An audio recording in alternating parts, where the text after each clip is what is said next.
wayan bagi sareng peryogi naon antagtasila yen adus anjeun fi ba'dil auqati dina sapalihna pirang-pirang waktos biniyati tandifi kalawan niat bebersih wa ilam tusib jeung sanajan teu keuna ka anjeun naon janabatun junub niat mandi ya. Sok sanajan lain rek mandi wajib eta teh alus lamun diniatan gitu. Nawaitul gusla litan di fil badani niat abdi adus karena rek ngabersihkeun awak gitu. Geus we dina hate pas antel cai kana kulit badan teh niat abdi adus karena rek bebersih. Bebersih didinya teh lain bebersih tina junub da cak tadi oge teu boga adusaneun. Jadi sok sanaos ibak biasa sunnah diniatan bebersih. Wa qad waroda sareng nyata dongkap naon alhasu pangemut panggegereh kolot pangeling-eling pisunati dina sunnah alal igtisali kana migawe adus yaumal jum'ati dina dintenan jum'ah liha diriha pikeun jalma nu hadir kana jum'ah fa'alaika mangka misti ka anjeun bihi kalawan eta adus wa huwa sareng ari adus kafin eta nu cukup pitan dipi dina bebersih lakin pi ba'dil auqati tatapina dina sapalihna pirang-pirang waktu wa fi haqqi ba'dil ashkhosi jeung dina hakna sawaleh pirang-pirang jalma wa idza faragta jeung di mana beres anjeun minal wudu'i tina migawe wudu wa kada jeung eta nya kitu deui al guslu ari adus bade dina sabada wudu bade dina sabada adus sunnah maoskeun kalimah ieu faqul mangka ngucap anjeun asyhadu alla ilaha illallah wahdahu la syarikalah wa asyhadu anna muhammadan abduhu wa rasuluh minimal kitu urang mah diwurukan nu panjang na oge kumaha asyhadu alla ilaha illallah wahdahu la syarikalah wa asyhadu anna muhammadar rasulullah rasuluhu tuluy kadituna doa sabada wudu Allahumma ja'alni minat tawabina waj'alni minal mutatahhirin waj'alni min ibadikas sholihin. Eta teh bade sabada wudu bade sabada adu sami sapertos kitu disunahkeun. Walaika jeung misti ka anjeun bil muhafadzati kana ngariksa ala adabi sunnati kana pirang-pirang tata krama sunnah nabi zahiron dina zahirna wa batinan jeung dina batina wa adatan jeung dina kabiasaanana wa ibadatan sareng dina ibadahna takmulu mangka sampurna laka ka anjeun naon al mutaba'atu turut ka nabi wayatimu jeung sampurna laka pikeun anjeun naon al iktida'u nuturkeun nabi naon al iktida'u nuturkeun bi Rasulillahi sallallahu alaihi wasallam ka Kangjeng Rasul Rasulir rahmati tegesna Rasul nu nyandak rahmat inna arsalnaka rahmatan lil alamin wa nabiyil huda sareng nabi anu nuduhkeun wa in sarroka jeung lamun ngabungahkeun ka anjeun naon antakuna yen jadi anjeun minas siddiqina eta tireng-rengan siddiqin jalmi-jalmi ahli leres siddiqin fala tadkhul mangka ulah asup anjeun bisyai'in dina hiji perkara minal ibadati tina pirang-pirang minal adati tina pirang-pirang kebiasaan padlan terutama anil ibadati tina pirang-pirang ibadah hatta tabhasa sehingga yen ngoreksi anjeun watang zuro jeung ningali anjeun hal dakhola naha asub ieu fi'lu didamel pihi dina perkara dina syai' saha Rasulullah sallallahu alaihi wasallam au ahadun atawa salah sahiji minas sahabati ti para sahabat al a'immati nu jadi pirang-pirang pimpinan fa ilam tajid mangka lamun temendakan anjeun hum ka itu a'immah dakhulu arasub itu a'immah ralebet itu a'immah pihi dinasy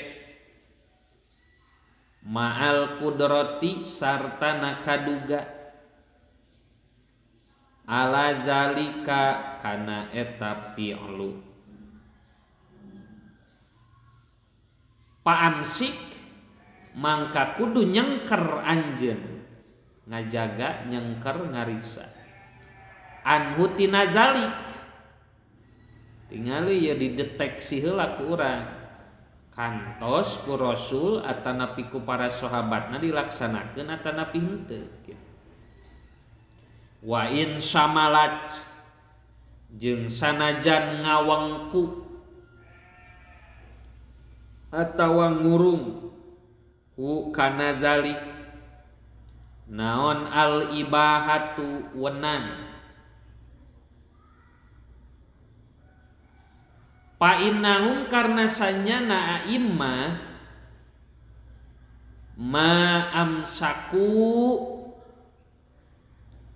eta teu pati-pati nyengker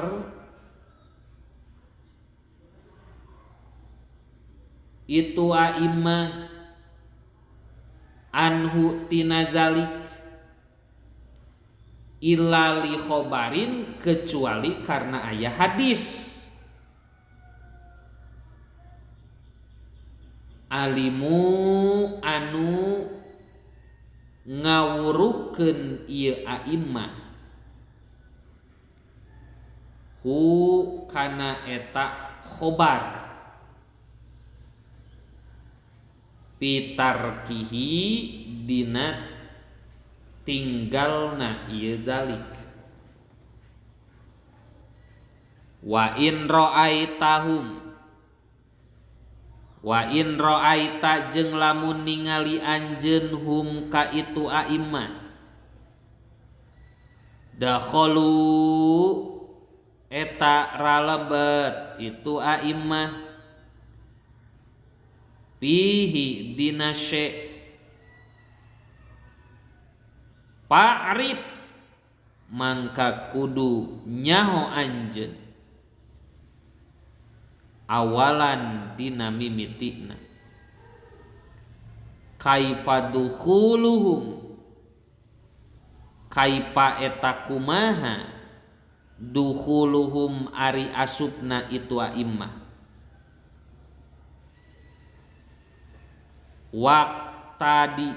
jeung kudu turut anjeun bihim ka itu a'immah bizalika dina migawe syai' cara mana nu dilaksanakeun ku para sahabat bari diterangkeun ku aranjeunna sabab yakin barempugna para sahabat dasarna li khobarin karena aya piwuruk ti nabi hadis disebatna contoh berjamaah tarawih teh teu kantos dilaksanakeun ku Rasul dan nu pangheulana ngalaksanakeun mah upami telepat sahabat Umar bin Khattab bahkan dugi ka dina hiji riwayat mah disebatkeun Sayyidina Abu Bakar berjamaah tarawih teh lain tarawihna mah di zaman Rasul ge aya nah ayana berjamaah tarawih eta teh zaman para sahabat ngan ku para sahabat dijelaskeun kunaon tarawih kudu diberjamaahkeun kasauran marantena eueuh deui nu pangeunah-ngeunahna bid'ah iwalti ngaberjamaahkeun tarawih asbabna dina waktu harita corencang ningali kaum muslimin ngalaksanakeun sholawat tarawih teh balap gitu paheula-heula duh asa alus lamun diberjamaahkeun cek sahabat eta teh sanes saur nabi jadi berjamaahkeun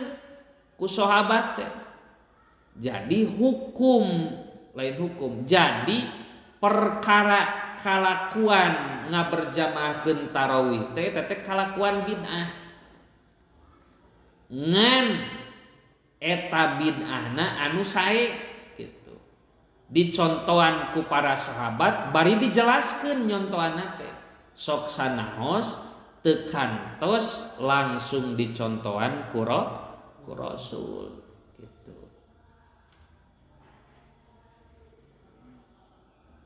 Jadi lamun aya anu ngabid'ahkeun kana tarawih 20 rakaat jiga nu sok ku urang dilaksanakeun ari ente kunaon atuh tarawih 8 rakaat bari diberjamaahkeun da berjamaah tarawih mah hukumna bid'ah eta oge kalakuan bid'ah sabab nu pangheulana berjamaah tarawih mah saha para sahabat sanes Rasul keur mah 8 bari berjamaah deui eta mah mun ceuk budak double kill gitu bid'ah kuadrat jaba 4 rakaat deui kan formasina teh 4-4-3 4 taraweh 4 taraweh 3 witir 4 rakaat disakali salamkeun padahal redaksina masna 2 rakaat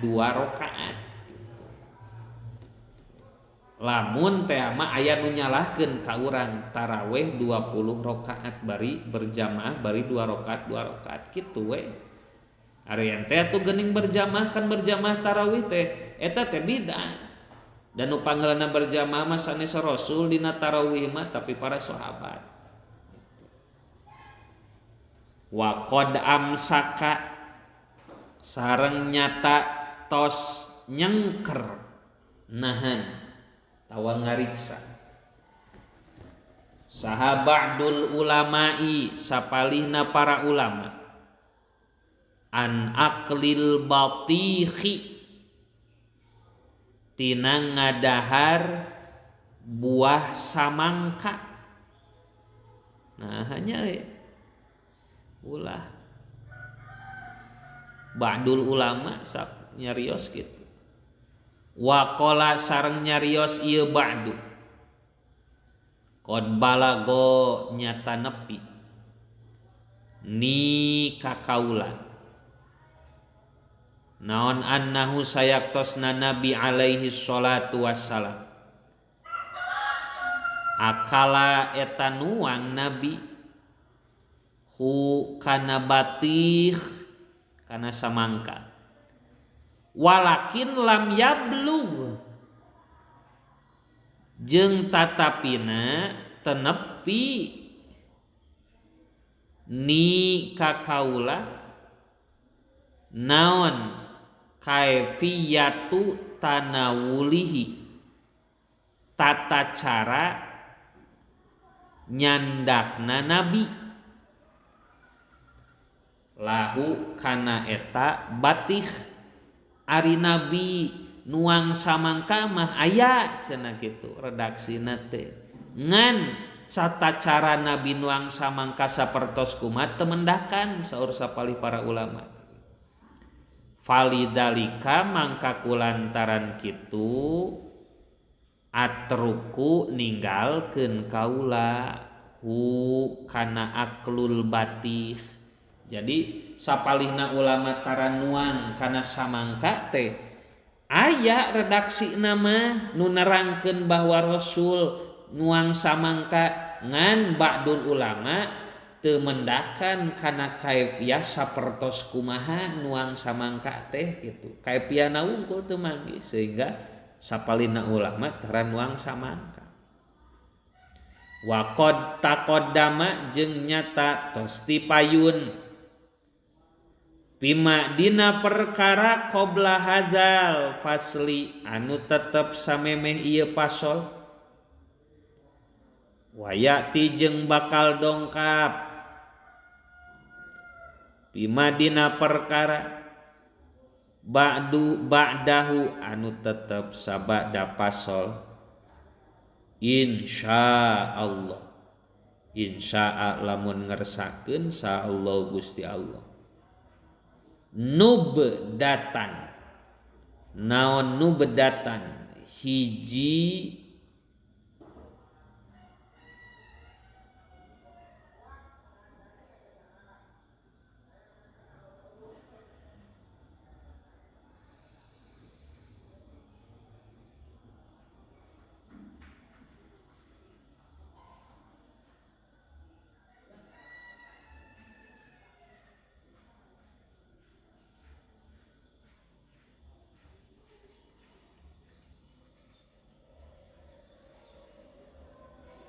Ba'dau dina sabada pasol insyaallah mun ngeresakeun sa Allah Gusti Allah naonana nubdatan hiji cariosana minal adabi tina pirang-pirang tata krama allati anu tata akadu anu dikukuhkeun tuta akadu gitu nu dikukuhkeun naon al muhafadatu ngariksana alaiha kana adab fil ibadati dina pirang-pirang ibadah. Wa nadkuru jeung nyarioskeun kami al-ana dina waktu ayeuna fi hadzal pasli dina ieu pasol nu bedatan kana satugel teh atuh sajenis minal adabi tina pirang-pirang tata krama alati anu yan bagi anu peryogi naon al muhafadatu ngariksa alaiha kana adab fil adati dina pirang-pirang kabiasaan panakulu mangka nyarios kami wa'lam kana lapad wa'lam jeung kudu uninga anjeun annahu kana sanyana kalakuan sareng tingkah yan bagi eta peryogi laka ka anjeun naon antusoddiro yen ngamimitian anjeun jami'a umurika kana sakabeh pirang-pirang urusan anjeun bismillahi kalawan maos bismillah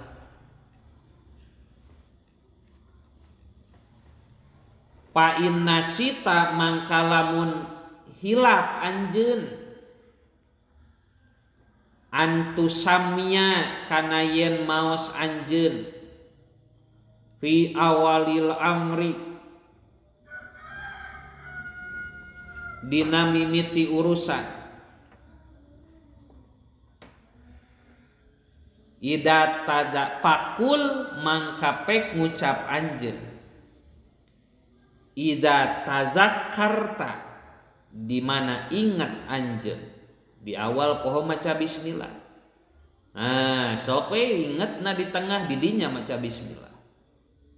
bismillahi kana lapad bismillahi fi awalihi wa akhirihi eta lamun poho bismillah di awal macana eta ingetna di tengah-tengah dahar geus baca bismillahi fi awalihi wa akhirihi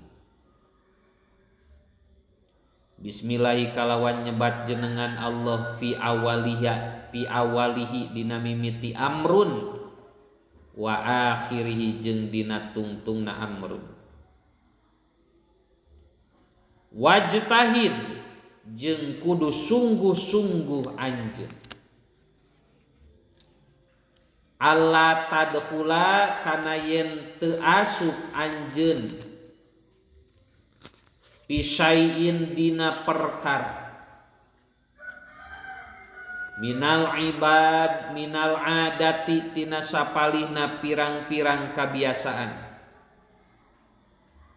illa biniyatin kecuali kalawan niat solihatin anu sae fa idza labista mangka dimana nganggo anjeun siabaka kana anggean anjeun panwi mangka kudu nganiatan anjeun satro auratika kana nutupan orat anjeun niatan dina hate teh nalika make baju niat abdi nutupan orat abdi alati anu amaronu marentah ka anjeun saha Allahu Gusti Allah bisatriha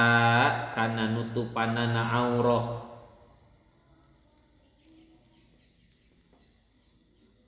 wa betadi jeung kudu ngamimitian anjeun bil yumna ku belah katuhu pinahwil komisi dina conto baju komis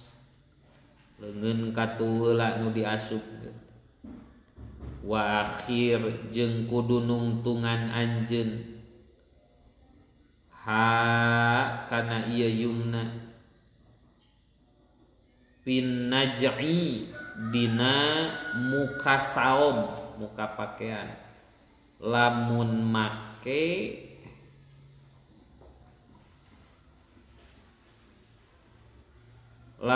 make mah nu katuh heula ngasupkeun baju teh lamun muka mah nu kenca heula kitu tah warfa jeung kudu ngangkatkeun anjeun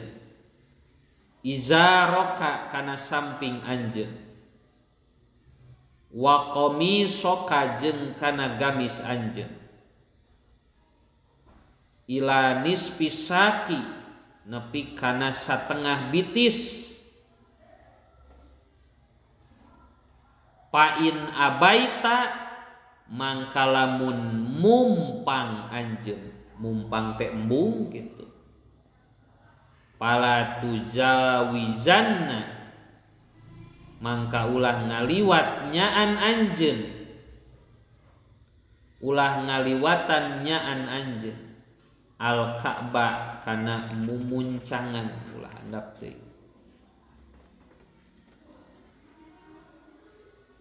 walil marati jeung eta tetepikeun istri irsalu saubiha ali ngalepaskeun baju mar'ah ngarumbaikeun baju mar'ah alal ardi kana tanah mingkul linahiyatin tina saban-saban jihad qoriban bari anu deukeut min sulusai dira'in tina 2/3 siku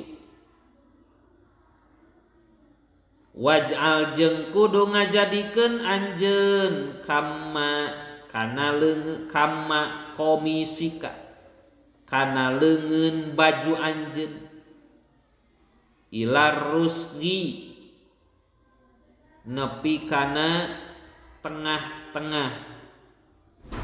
naon atuh mumuncangan naon dina ieu mah pigeulangan gitu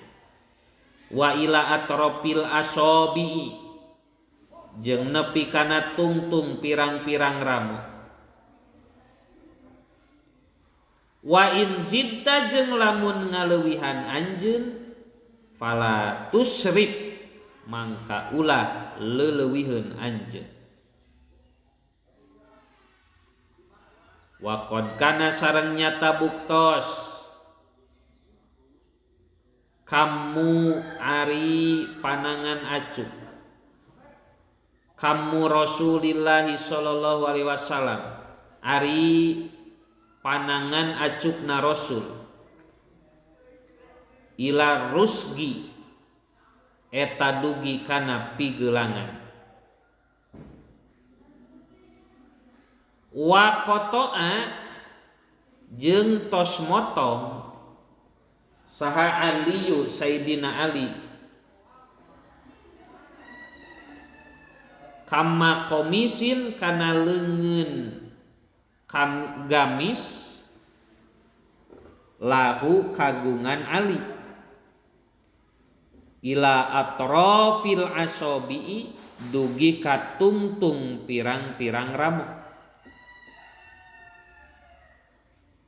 wala tatakhid jeung ulah nyieun anjeun minal malabisi tina pirang-pirang pakaian illama kecuali perkara tahtaju nu mika butuh anjeun ila labsihi kana makena ieu mah wala tataharra jeung ulah ngenya-ngenya anjeun anpusal malbusi kana anu pang alusna pakaian wala ahsanahu jeung henteu kanu pang kasarna ieu malbus wa tawassaqo jeung kudu nengah anjeun bizalika dina saum wala taksyib jeung ulah muka anjeun aurataka kana orat anjeun wala jeung ulah sayan kana hiji perkara min hatina aurah li ghairi hajatin karna teu aya pangabutuh wa matada'a jeung samangsa menta naon al hajatu pangabutuh ila kasfi syai'in kana mukakeun hiji perkara minha tina aurah pakul mangka kudu maca anjeun ingdahu dina waktu kasfu syai'in dina waktu muka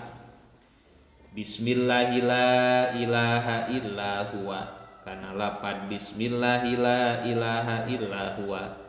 bismillahi kalawan jenmat jenengan Allah allazi dat la ilaha nu teu aya di pangeran sa illa huwa kecuali lazi waqul jeung kudu maos anjeun idza labista di mana nganggo anjeun saubaka kana anggean anjeun alhamdulillahilladzi kasani hada wa razaqnihi min ghairi haulin minni wala quwwatin doa make baju alhamdu ari sadaya jenis puji lillahi eta tetep milik Allah alladzi dat kasa nu parantos nganggean Allah ni ka abdi haza kana ieu saob wa razaqani jeung ngarizkian Allah ni ka kaula hi kana saob min ghairi haulin tina teu aya daya upaya minni ti abdi wala kuwatin jeung teu aya kakuatan walaisa jeung lain eta mina sunnati tina sapali sunat tausiul akmami ari ngalonggarkeun pirang-pirang leungeun baju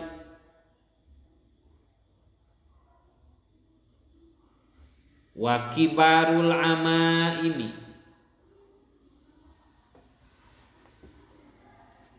wa kibarul amaimi jeung gedena pirang-pirang sorban